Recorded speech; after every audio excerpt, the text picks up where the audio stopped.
The reality is, can you get rich quick and stay there? Maintain that balance. And with just like money, where it's money in, money out over a cyclic period of time, you need to be in a deficit or a surplus over a cyclic period of days, right? People wanting to run to their destination within 10 seconds without realizing that, the world's best runners run 100 meters in 10 seconds, right? I don't believe in a cheat day or a cheat meal, okay? Your asset allocation cannot be your friend's asset allocation. Get a financial planner or get a fitness trainer, right? It is difficult to get back on track. You may need guidance. I think the way you got to make it happen Nice. is actually combine multiple small decisions together and convert them to a big decision. And that's how you get into that.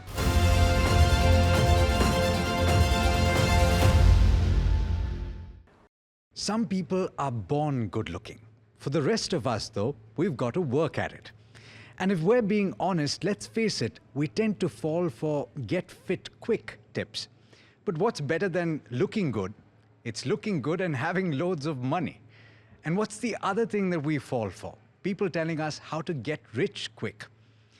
If there's one thing that experience has taught me, it's that both of those things do not exist.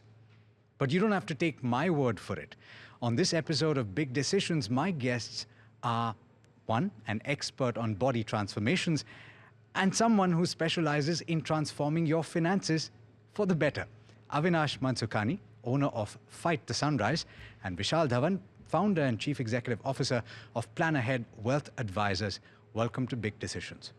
Thanks for having us. So it's been on my mind that I want to have this conversation for some time because over the years, I've thought of this many times. There are a lot of parallels to be drawn between making a good financial plan and having a good nutrition and fitness plan. 100%. Has that occurred to you? Yeah, 100%.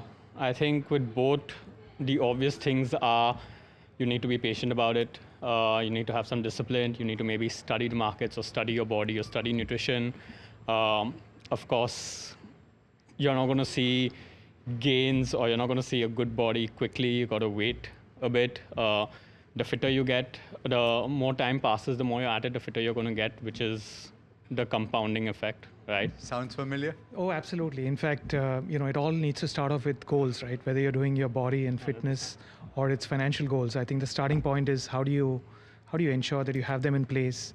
How do you ensure that you set them up right? How do you ensure that you aren't impatient on it? All of this is so important because otherwise what ends up happening is you start running and then you find you don't have the stamina to get to where you wanted to get to as far as your finances are concerned. That's a very nice analogy and a good segue.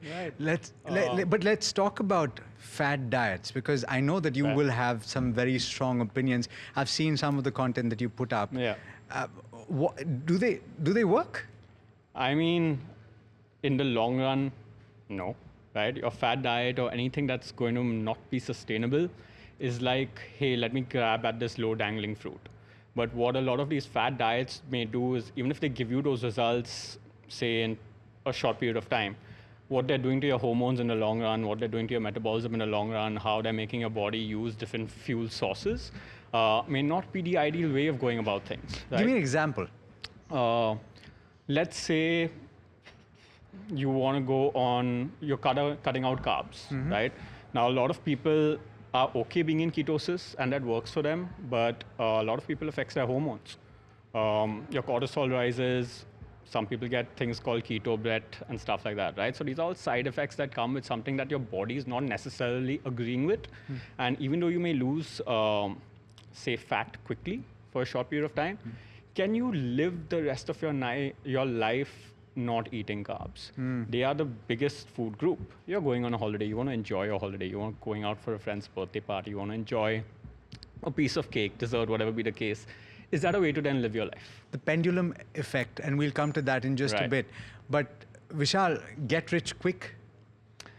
It's the wrong time to talk about it because everyone seems to say that they're getting rich quick. But the reality is, can you get rich quick and stay there? I think the challenge is that we do see, especially people who invest in financial instruments, forget that there are cycles. And, as you go through the cycles, you see that you have extremes where there's greed and fear, which sort of lead the entire process. And in fact, it's so true even with, with your fitness, right? Because you go to a doctor and you have couple of your parameters totally off and you're like scared, right? And then the way you react to how you want to look at your fitness is very different. At the same time, you're on this holiday once in a lifetime, that's what you think, and you go at the other end and sort of swing there and say, hey, you know what, I want to just eat whatever I want and drink whatever I want. And the same thing happens with money. You know, you have a great bull market in equities, investors want to buy equities, the smaller the name, the more unheard it is, the more they want to buy. Who wants to make money by knowing a stock which everyone knows about? Yeah. It's not going to make great elevator conversation. Just like, you know, your basic fundamentals of constructing a good nutritive meal. I mean, it sounds weird when you say it, but then your mom gave it to you when you grew up. Right. And you kind of forgot about it over the course of several years. Right. But it exists, and it's very, very simple if you think about it. Is simplicity really the key? Who wants to take that? 100%. I mean, what I do feel is a lot of people tend to overthink nutrition as well, right? They'll get into this whole thing of, hey, I can't eat this, I can only eat this, or simple carbs versus complex carbs, good fats versus bad fats, etc., etc., etc. Not understanding that, hey, let's get the macros your body needs in terms of carbs, proteins, fats right to start off with. Maybe go into this complex route of getting into how much simple and how much complex carbs I get down the line. But how do you know how much you need? So, I mean, there are certain equations like your financial planning, fitness and nutrition comes to a certain set of equations, right? So you take your height, you take your weight, take your age, how much you move in a day, and you know how many calories you need in a day. Based on that, you will then decide, okay, depending on your goals, how aggressive you want to be, what that split of calories needs to be between carbs, fats, protein sources, fiber, etc., etc. Also then taking into account what works for you, what's your lifestyle, what do you have access to when you go to work, what do you have access to at home, what is the foods that are easy for you to buy, what are the foods that falls within your budget. So within that, taking a combination of that, you should be having a nice mix of everything that fits into, one, your goals, into your lifestyle. And your budget. And your budget, right? So a lot of these new foods that are out there that are supposed to be super healthy for you are expensive. Right? Not everyone can afford that, but you can get your carbs right, even in a cheaper source, if your body needs that as fuel. And there are parallels to be drawn here, because ultimately it boils down to, when you're constructing a portfolio that is good for you, you need a balance. I have in the past talked about it like building or making biryani. Right. When you are making biryani, you need rice, you need masala, you need a certain source of protein. Right. And if you don't have any one of those, or if they are out of proportion, it's going to either taste too bland or too spicy. Does that make sense? Oh, absolutely. I think, you know, a lot of us talk about asset allocation, right? It's a complex sounding word, but actually it is just what it is, which is essentially trying to put different things together, different asset classes, because that's what you use when you construct a portfolio, to put them together in a proportion that works for you. And I think a couple of things are very, very similar to what happens with your fitness. That one is, you know, your asset allocation cannot be your friend's asset allocation. Right. Just the same way as, you know, your fitness plan cannot be your friend's fitness Because plan. your friend might need more protein than you do. Absolutely. Or he may just, you know, have much more debt.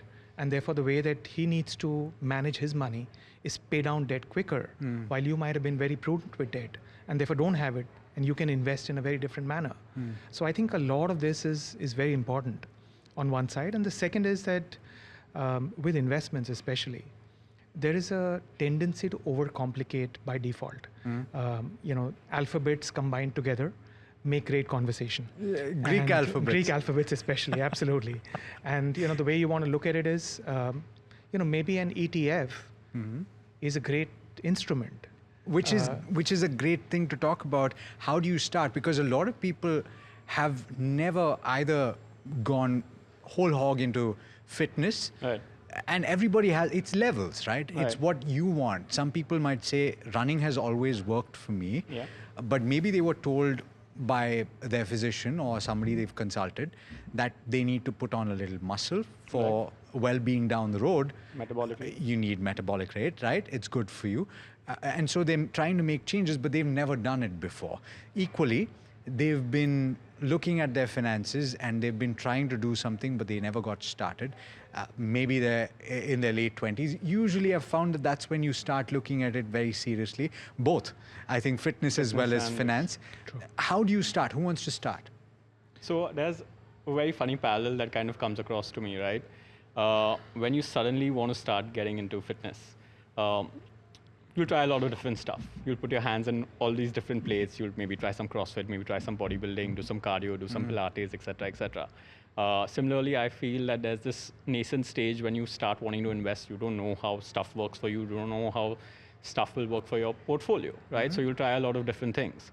Then you'll mature. You'll maybe learn yourself or get help from outside and then know what works for you in the fitness sphere in terms of getting to your goals, whether it's putting on muscle, putting on strength, working on endurance, working on cardio, whatever your body needs. And similarly, you'll maybe find what works for you in financial planning, right? Where you should invest, what's giving you the best returns for your lifestyle, et cetera, et cetera. And finally, you'll reach a phase, maybe once you're 50, 55, when it comes to the fitness aspect of it, you're not going to make more gains incrementally. You're happy being at a certain maintenance level. Something's working for you, something's not working for you, and that happens to also happen when you're financial planning. You'll reach a phase where you want to retire and you know, okay, this much is giving me this much, I can live my life comfortably, and that's going to take me on.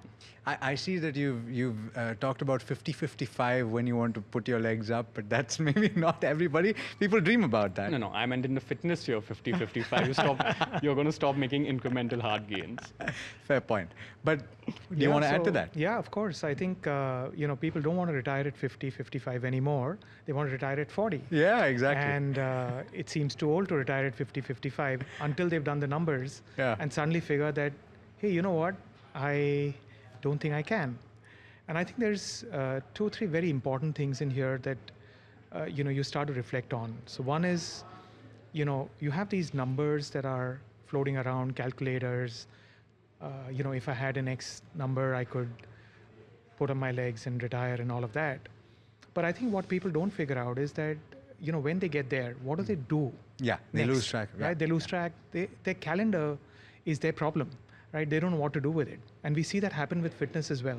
That, the routine and the sort of way that you keep yourself fit, if you step off saying that, I've reached there and I'm just going to get out of it, I think there's a serious problem. Okay. And However, in both cases, right, what I see in fitness is a lot of people just start fitness and don't lay out goals, right, which is very important, like how Vishal started. It's very important to lay out that goal and work towards something, right?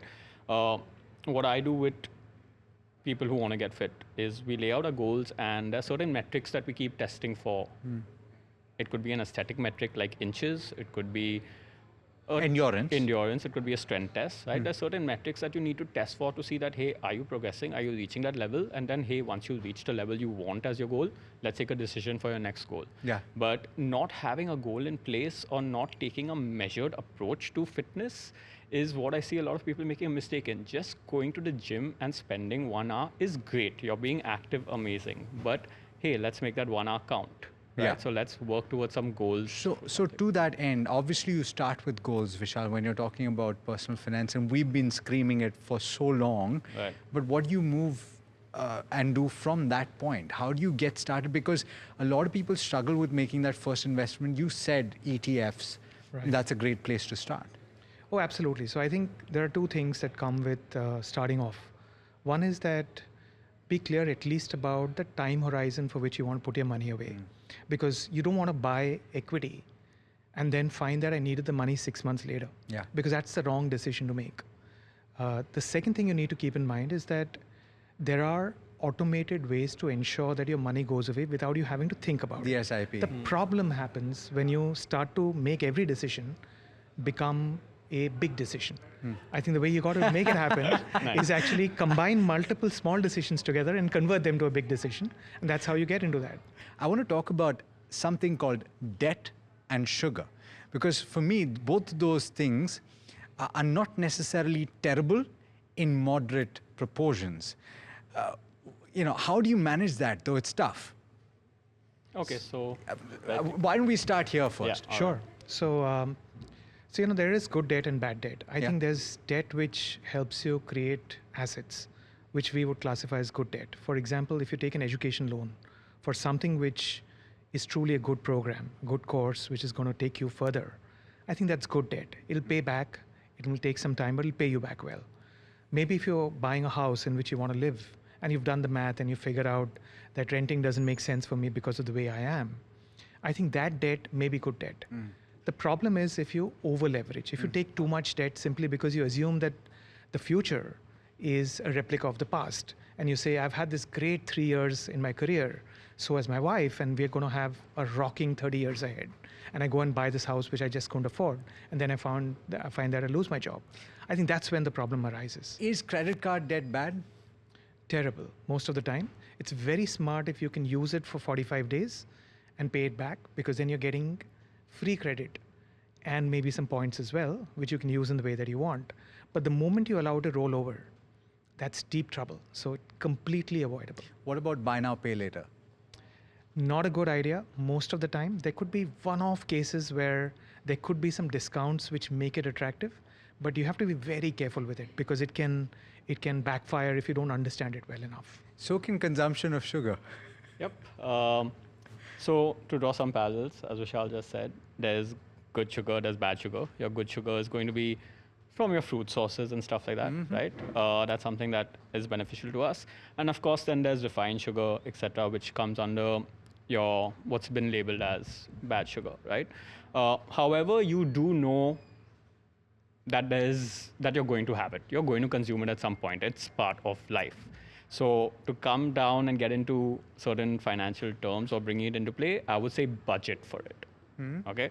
So someone like me who has a massive sweet tooth, I cannot sleep without having something sweet. If I say need to consume 2,000 calories a day to be in my deficit to get fitter, 1,800 calories of my day is through my meals, which are super nutritious. I'm getting everything I need. I leave myself 200 calories in a night to consume that sugar. I know it's not the best for me, but I need it. I love it. I'm budgeting for it. It is less than 10% of my total calorie consumption. So I've made my place for it, and I've made my peace with it. And right? you've already created the deficit, and you've planned for it. I've planned for it, right? So I know I burn about 2,500 calories a day. Suppose I need to be 2,000 to be in a deficit. 1,800 of that is good food. 200 calories of that. But what about, and I think the other thing that you can kind of draw a parallel on is cheat days, right? Because there are things that you see, spur of the moment decisions you want to buy. There is a Louis Vuitton bag, or there is that jacket that you want to buy, or whatever. You know, or there's a car that you buy. Right. Some people might just go out and say, hey, you know what? It's time for me to change my car. I need a more expensive car. Is there such a thing as a cheat day on finance as well as diet? Oh, yes, absolutely. I think the way to think about it is bonuses, right? You get a bonus. It's a nice big number. Maybe it's even larger than what you anticipated, or maybe it's exactly what you want. The tendency is to say that, hey, this is excess money. This was never meant to come in, and therefore I treat it very differently. Actually, you got to behaviorally put it in there and say, this is my money. Maybe a portion of it I can apportion to doing something which I'd love to do. It's a luxury for me. You know, I said Louis Vuitton bag and I said car, but then it can be something as simple as, you know, going out and buying a pair of new shoes, or you know, getting a nice haircut. It can be something that you spend on that you would not normally spend on. Absolutely. And, you know, travel, for example, Yeah. is an area which people love, right? It creates experiences. They really enjoy it. So I think a lot of the way that you treat money which comes in, which is unexpected, the way the brain normally tries to work with it is it tries to say that I can spend it differently from what I do. I think you got to be smart and say that a part of it can be spent differently. So maybe I divide it into 3 buckets. I do something which makes me better. So maybe I do an educational program, maybe I do an upskilling course. I do something which is going to pay me back out in the future. A part of it goes towards a luxury spend in whatever way I define it. The rest of it goes back to maybe helping me retire faster, maybe helping me pay down some debt that I have, maybe just ensure that my kid goes to a better college than he originally thought he would go to. Does the cheat day exist? This has just fallen into place exactly the way I would put it. I don't believe in the cheat day or a cheat meal. Okay.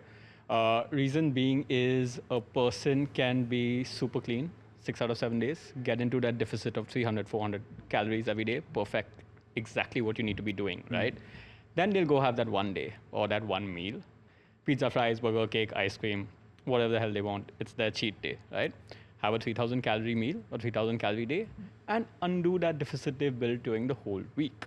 So if you've built up a 2,000 calorie deficit during 6 days, you've now undone that, gone into a surplus, and now because of that surplus, you're actually going to be putting on fat, right? And then you'll be like, hey, I'm eating clean. Why am I not seeing progress? Yeah. Instead of that, as Vishal rightly said, take a little bit out, budget for it. You're craving a pizza, eat it. It's food, right? Maybe compensate for it the next day, or be okay with, okay, out of my 2,000 calorie deficit, I've undone a little bit, and that's okay. Let's not go all Or the the way. same concept that you mentioned with the sugar. If Budget for it. yeah, so maybe have a salad, to compensate for Right, it. I guess right. you can compensate by doing something good as well. 100%. You can move an extra 300 calories, right? Or on your next meal, you can maybe eat a little more. Yes, your nutrition won't be on point. I mean, eat a little less. So yes, your nutrition won't be on point, but you've maintained that balance. And with just like money, where it's money in, money out over a cyclic period of time, you need to be in a deficit or a surplus over a cyclic period of days, right? Just being one day is not going to make you lose fat, or one day eating extra calories is not going to make you put on fat. It's over a cyclic day or maybe 4 or 5 days periodically over a period of time that you're going to build a surplus or deficit. Yeah. The other thing that struck me is the commonality when you're working out, when you're exercising. There is a tendency sometimes to get injured, and in life, as in exercise, there is a possibility that you will meet an unfortunate event. In both those situations, you need to try and bounce back. You've experienced this yourself. You've gone through a rough injury. Yep. How did you get back? So the thing is, one is when I went through the injury, obviously I couldn't work out. So while you're going through that rough patch, the only thing I could control is making sure my calories is in Your diet. in check. My diet is in check, right? Because that I had full control over. So it wasn't like, hey, I'm going to let go. And I could at least stay at maintenance or stay at that same level, not go deeper down, right? And then once you're ready to build back up, you've done it before. You know it's going to take certain time, certain consistency, certain planning, certain goals. The thing you need to do is start as soon as you can, right? Rather than just keep putting it off. It's a little nuanced from the perspective of your finances, and this is where insurance and emergency fund, etc., comes into play. Absolutely. In fact, there are risk management gets sort of very little attention because the attention is always towards investments And earning What's more, the best way to make more money? Yeah. If you look at life insurance, you can see a lot of people are underinsured. They have they don't have term plans, which are actually the right way to buy insurance, or they have these big round numbers because that's what gets advertised when they actually need maybe much more insurance. They have health insurance companies which are from their company. They quit their job. They don't have their own health covers. Some of them pass away. There are no wills. Their families are fighting for the money. These are all things that, in our view, you could have planned for in advance. So I think unlike an injury, which can actually happen to you by accident, in many of these cases, these things are Things that pretty you can plan surely for. happening, Yeah. right? It's very unlikely that you'll go through your entire life without having a health problem, no matter how healthy you are. So, and it's a shameless plug here because we've spoken about all of the things that Vishal just spoke about in previous episodes of Big Decisions. So I would encourage you to go out and check those out. But I want to end this conversation with how to get back on track if you've kind of slipped up. And this is something that can happen both on your finances as well as your nutrition and your exercise. And I think it's more to do with the latter than to do with the former. Consistency is difficult, particularly when you're trying to get fit. Right. How do you get back on track? Oh, one thing you can surely do, which kind of brings into both of us, and I've seen a lot of people hesitate to do this, is get a financial planner or get a fitness trainer. Okay. Right? It is difficult to get back on track. You may need guidance. Something may have changed in your body. You may need to approach fitness in a different way, taking care of that injury. And I've seen a lot of people hesitate in getting that outside help, not realizing that, hey, that investment a little bit right now and that outside help could take you maybe that far ahead, right? So if you don't want to do it on your own and study all of that and understand what's changed for your body or what's changed for you financially. Okay, where but that's fair. But what if, so are you saying that external validation can also help?